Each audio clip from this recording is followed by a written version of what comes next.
एक राजा था। उसके 12 बेटे थे। जब वे बड़े हो गए तब राजा ने उनसे कहा कि तुम्हें अपने अपने लिए एक एक पत्नी ढूंढकर लानी है, लेकिन वह पत्नी एक ही दिन में सूत काट कर कपड़ा बुने, फिर उससे एक कमीज सिलकर दिखाए, तभी मैं उसे बहू के रूप में स्वीकार करूंगा। इसके बाद राजा ने अपने बेटे को एक एक घोड़ा दिया। वे सभी अपनी अपनी पत्नी खोजने निकल पड़े।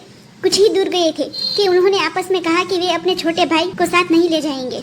11 भाई अपने छोटे भाई को अकेला छोड़कर चले गए। वह रास्ते में सोचने लगा कि वह आगे जाए या लौट जाए। उसका चेहरा उतर गया था। वह घोड़े से उतरकर घास पर बैठ गया और रोने लगा। रोते रोते अचानक चौंक गया। उसके सामने की घास हिली और कोई सफेद चीज उसकी ओर आने लगी। जब वह चीज राजकुमार के पास आई तो उसे एक नन्ही सी लड़की दिखाई दी। उसने कहा, मैं छोटी सी गुड़िया हूँ, यहाँ घास पर ही रहती हूँ, तुम यहाँ क्यों आए हो? राजकुमार ने अपने बड़े भाइयों के बारे में बताया। उसने अपने पिता की शर्त के बारे में भी बताया। फिर उसने गुड़िया से पूछा, क्या तुम एक दिन में सूत काट कर कपड़ा बुनकर एक कमीज सिल सकती हो? अगर यहाँ कर दोगी तो मैं तुमसे शादी कर लूंगा। मैं अपने भाइयों के दुर्व्यवहारों के कारण आगे नहीं जाना चाहता। गुड़िया ने हाँ कर दी। तुरंत ही उसने सूत काटा, कपड़ा बुना और एक छोटी सी कमीज लेकर महल की ओर चल पड़ा।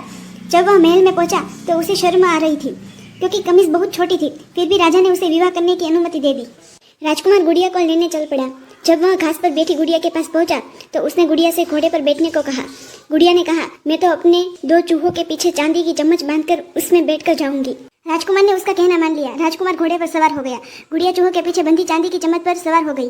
राजकुमार सड़क के एक ओर चलने लगा क्योंकि उसे डर था कि कहीं उसके घोड़े का पाँव गुड़िया के ऊपर न पड़ जाए। गुड़िया सड़क के जिस ओर चल रही थी उस ओर एक नदी बह रही थी।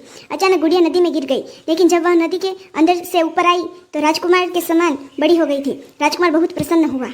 राजकुमार महल में पहुंचा तो उसके सभी बड़े भाई अपनी अपनी होने वाली पत्नियों के साथ वहां आ चुके थे, लेकिन उसके भाइयों की पत्नियों का न व्यवहार अच्छा था न ही वे सुंदर थी। जब उन्होंने अपने भाई की सुंदर पत्नी को देखा तो वे सभी जल भुन गए।